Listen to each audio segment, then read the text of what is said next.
আচ্ছা, তো আগের দিন আমরা হ্যামিল্টনিয়ান জ্যাকবি ইকুয়েশন আলোচনা করছিলাম, ঠিক আছে? তো হ্যামিল্টনিয়ান জ্যাকবি ইকুয়েশন কি ছিল মনে আছে? হ্যামিল্টনিয়ান জ্যাকবি ইকুয়েশন কি ছিল? H function of Q del S by del Q কে del S by del Q কে T T plus del S by del T equal to 0 plus del S by del T equals to 0। এই এসটা কি ছিল? Hamilton's principal function. হ্যাঁ, action. S ছিল হচ্ছে action, বা এর আরেকটা নাম ছিল, সেটা হচ্ছে কি হ্যামিল্টনস প্রিন্সিপাল ফাংশন,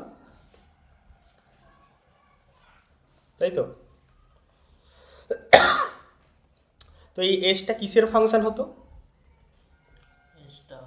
এসটা হচ্ছে কিউকের ফাংশন হবে, আর আলফাকের ফাংশন হবে, আর কি টাইমের ফাংশন হবে, ঠিক আছে? তো যদি এফ ডিগ্রিজ অফ ফ্রিডম হয় for a system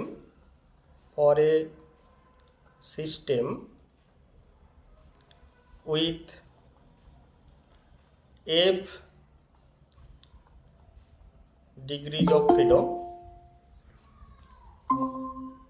okay, for a system with F degrees of freedom, তাহলে এসটা আমরা কীরকম লিখতে পারতাম? এস ফাংশন অফ কত? Q1 Q2 up to QF। এর পাশাপাশি যে আলফা মানে যেগুলো ইন্টিগ্রাল অফ মোশন, সেটা কত হতো? Alpha 1 alpha 2 up to alpha F plus 1, আর টাইমের ফাংশন, ঠিক আছে? তো তার মধ্যে আমি বলেছিলাম কি, যে এর মধ্যে শেষেরটা অর্থাৎ আলফা F প্লাস 1 এটা ছিল কি অ্যাডিটিভ কনস্ট্যান্ট, তাই জন্য এটাকে আমরা ড্রপ করব। তো আলটিমেট এস কিসের ফাংশন হবে? এস ফাংশন হবে Q1 Q2 up to QF, then alpha 1 alpha 2 up to alpha F আর টি এর ফাংশন, ওকে। এরপর আমরা এটাকে সলভ করতে গেছিলাম। তো সলভ করার সময় আমরা প্রথম যেটা করছিলাম সেটা হচ্ছে কি সেপারেশন অফ ভ্যারিয়েবল মেথড, ঠিক আছে? তো এস তো কিসের ফাংশন ছিল? এস কিউকে আলফাকে আর টাইমের ফাংশন। এটাকে আমরা এভাবে চুজ করেছিলাম সেপারেশন অফ ভ্যারিয়েবল, যে একটা হচ্ছে ডব্লু ফাংশন ছিল কি কিউকে আলফাকে আর একটা টাইম ডিপেন্ডেন্ট পার্ট, ঠিক আছে? তো এটাকে আমরা কি নাম দিয়েছিলাম? হ্যামিল্টনস ক্যারেক্টারিস্টিক ফাংশন। হ্যামিল্টনস, আচ্ছা, এই কি কোনো ক্যারেক্টার ডিপেন্ড মানে ক্যারেক্টারকে করছে? এটার তো একটা নিশ্চয়ই ক্যারেক্টার আছে, সেটা আমরা আজকে দেখব, ঠিক আছে? ক্যারেক্টারিস্টিক ফাংশন, ওকে। তো এই যে trial solution in terms of separation of variable, সেটা আমরা কিন্তু যদি ওখানে পুট করি তাহলে কি পাচ্ছি যে এইচ ফাংশন অফ কিউকে, এটাকে লিখতে পারি del W by del Q K, আর টাইমের ফাংশন আমরা ধরলাম না, ঠিক আছে? টাইমের উপর এক্সপ্লিসিট ডিপেন্ডেন্ট নয় Hamiltonian, plus del F by del T সমান 0। তাহলে এটাকে আমরা লিখতে পারি H function of Q K del W by del Q K equal to minus del F by del T, okay. তো যেহেতু এটা টাইম ইন্ডিপেন্ডেন্ট পার্ট, এটা টাইম ডিপেন্ডেন্ট পার্ট, অথচ তারা ইকুয়াল, তাহলে এটাকে আমরা কনস্ট্যান্ট ধরতে পারি। তো এই কনস্ট্যান্টের মধ্যে কোনো আমরা এক্সোটিক কনস্ট্যান্ট ধরবো না, ওই যে এফ সংখ্যক কনস্ট্যান্ট অফ মোশন বা ইন্টিগ্রাল অফ মোশন ছিল, বাই কনভেনশন আমরা তার প্রথমটাকে ধরবো আলফা।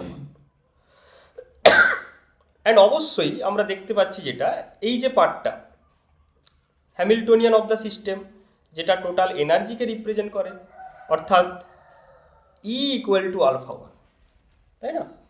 অর্থাৎ এই যে এফ সংখ্যক ইন্টিগ্রাল অফ মোশন তার মধ্যে একটা ইন্টিগ্রাল অফ মোশন অবশ্যই কিন্তু তার টোটাল এনার্জি হবে, ঠিক আছে, অর্থাৎ energy must be integral of motion one of the integral of motion, one of the integral of motions, ঠিক আছে। তাহলে এর সলিউশন কি দাঁড়াবে, আমি এখান থেকে সলিউশন যেটা পাবো f equal to minus alpha 1t plus C, ঠিক আছে। আর বাকি ইকুয়েশনটাকে সলভ করলে অর্থাৎ a is equal to alpha বা ই, এইটাকে সলভ করলে আমরা কিন্তু ডব্লু পাবো।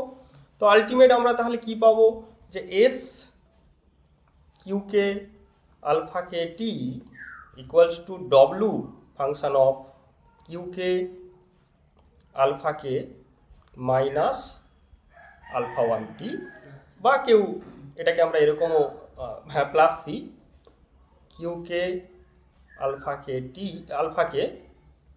মাইনাস E1t প্লাস ঠিক আছে মাইনাস E2 E1 না E2 মাইনাস ইটি। তো এইভাবে আমরা হ্যামিল্টনিয়ান জ্যাকোবি ইকুয়েশনকে সলভ করতে পারি, দিলে আমরা অ্যাকশানটা পেয়ে যাব। আর এই অ্যাকশান ইউজ করে আমরা ডিফারেন্ট ইকুয়েশন অফ মোশনগুলোও কিন্তু পেয়ে যেতে পারি।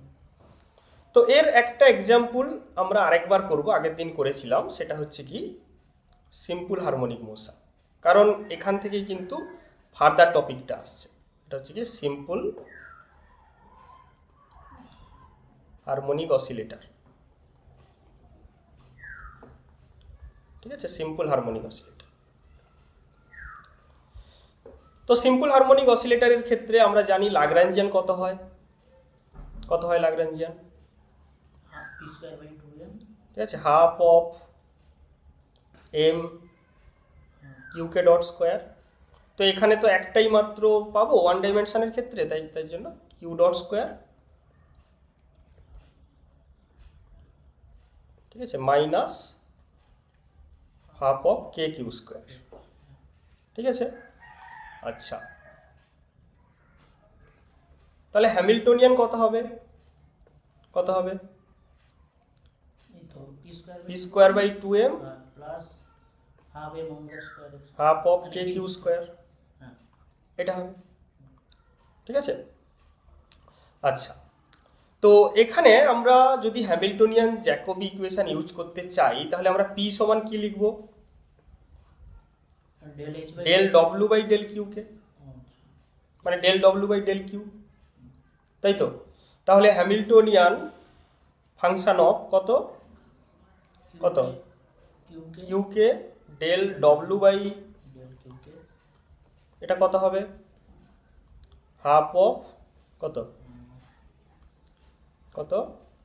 ডেল ডব্লিউ বাই ডেল কিউর whole square 1/2m minus A plus half of K Q square. তাহলে এখান থেকে সলিউশনটা আমরা কি পাবো, যে this is equal to alpha 1 or E, তাহলে এটা ইকুয়াল টু ই। তাহলে এখান থেকে আমরা লিখতে পারি যে 1/2m del W by del কিউর হোল স্কোয়ার ইকুয়াল টু কত, e minus half K Q square half K Q square, multiply করে তাহলে del W by del Q কত হবে √2me minus K M K Q square এর root. তাহলে W কত হবে, এর ইন্টিগ্রেশন ইন্টিগ্রেশন কত √2me minus m K Q square DQ DQ plus একটা কনস্ট্যান্ট আমি সি প্রাইম ধরতে পারি, ঠিক আছে। আচ্ছা, তাহলে এস কত হবে, ইন্টিগ্রেশন ডব্লিউ প্লাস এটা টি মানে যেটা 2me minus M K Q square DQ minus ET ET, আর সি প্রাইম আর সি মিলে আমি সি নট বললাম, ঠিক আছে। তো এইটা হচ্ছে আমার সলিউশন। হ্যামিল্টনিয়ান জ্যাকব ইকুয়েশনের। তো আমরা অলরেডি ক্যানোনিক্যাল ট্রান্সফরমেশন থেকে দেখেছিলাম যে আমরা কি দেখেছিলাম, যে স্মল পিকে সেটা কত হয়, ডেল এস বাই ডেল কিউকে, তাই তো। আর ক্যাপিটাল কিউকে সেটা কত হয়, ডেল এস বাই ডেল পিকে। তো এখানে আমরা যেটা দেখতে পাচ্ছি সেটা কি, যে পিকেটা হচ্ছে এখানে আলফাকে, মানে এখানে আলফা মানে ই, এবং এরা হচ্ছে ইন্টিগ্রাল অফ মোশন, বিটাকেও এটা ইন্টিগ্রাল অফ মোশন, তাই জন্য আমরা বিটাকে ধরবো, এখানে একটাই বিটা, তার মানে বিটা ইকুয়ালস টু কত, ডেল এস বাই ডেল। এটা ইউজ করব, আর পরে আমরা মোমেন্টাম বের করানোর ক্ষেত্রে আমরা এটা ইউজ করব, ঠিক আছে। আচ্ছা, তাহলে আমরা লিখব বিটা ইকুয়াল টু, যদি ডেল এস বাই ডেল ই করা হয় তাহলে কি পাবো, এটাকে ডেরিভেটিভ করতে হবে, তাহলে 1/2 আবার ওপরে 2m আসবে, তাহলে m dq বাই এইটা, হ্যাঁ, তাহলে কত আসবে, integration m dq by √2m minus m k Q square minus E করলে তার মানে মাইনাস টি হবে, প্লাস একটা কনস্ট্যান্ট সি নট, তাহলে beta minus T minus beta plus T না, plus T minus C naught equals to কত, এই ইন্টিগ্রেশনটা করতে হবে, তাহলে একটা 1/k নিচে নিতে পারি, বা সবচেয়ে সুবিধা কি, এখানে এম কে √m কে কমন নিয়ে নিলাম, তাহলে √m কে যদি কমন নিয়ে নেওয়া হয় তাহলে কি আসছে, m d q by m common নিয়েছি মানে এম তো চলে যাচ্ছে, কে কমন নিয়েছি মানে ই বাই কে, হ্যাঁ 2 by K minus Q square. আচ্ছা, এবারে এটাকে কি লিখব, beta plus T minus C naught equals to √m by K, √m by K, তারপর dq বাই √2 বাই কে ছিল না, তাহলে √2 by k square minus Q square. আচ্ছা, এর সলিউশন কি হয়, মানে এই ইন্টিগ্রেশনটা কি হয়, হ্যাঁ, তো এটা কিভাবে করা যেতে পারে, তো আমি এটাকে ধরে নিতে পারি যে q equal to √, sine theta ধরে নিতে পারি, তাই তো। তার মানে এই ইন্টিগ্রেশনটা কত আসবে, সাইন থিটার ডেরিভেটিভ কস থিটা, তাহলে cos theta d theta by এইটা থাকবে √2 বাই কে, হ্যাঁ, তার মানে √k/2 কস থিটা, ঠিক আছে। তাহলে ডি থিটা আসবে, তো ডি থিটার ইন্টিগ্রেশন থিটা, থিটা সমান কত, সাইন ইনভার্স অফ দ্যাট, তাহলে কত আসছে, beta plus T minus C naught equal to, এই জিনিসটা তো থাকবে, তো এই জিনিসটা মাল্টিপ্লাই করলে √k থাকছে না, তাহলে √2m m/2, তাই তো, √m/2 এটা হচ্ছে। আচ্ছা, ডি থিটা মানে থিটা মানে কত, সাইন ইনভার্স অফ এটা,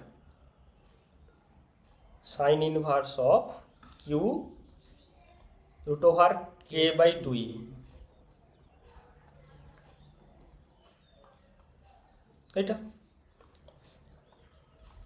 এটা হয়েছে। আচ্ছা, তাহলে কিউ ইন্টু √k/2 এটা কত, sine of √2/m beta plus T minus C naught, sine শুধু sine, sorry, sine of that, okay. তাহলে কিউ সমান কত, √2e/k sine of √2e/m beta plus T naught, sorry beta plus T minus C not.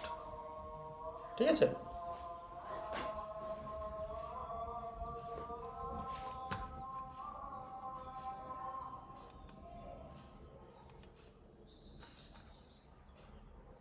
গানটা বন্ধ। তো এরকম আমরা Kepler প্রবলেমের ক্ষেত্রেও দেখতে পারি। তো কেপলার প্রবলেমটা আগের দিন আমি বলে দিয়েছিলাম কিভাবে হবে, তো আজকে আমি আর সেটা বলছি না, তোমরা দেখবে। তো আজকে যেটা দেখব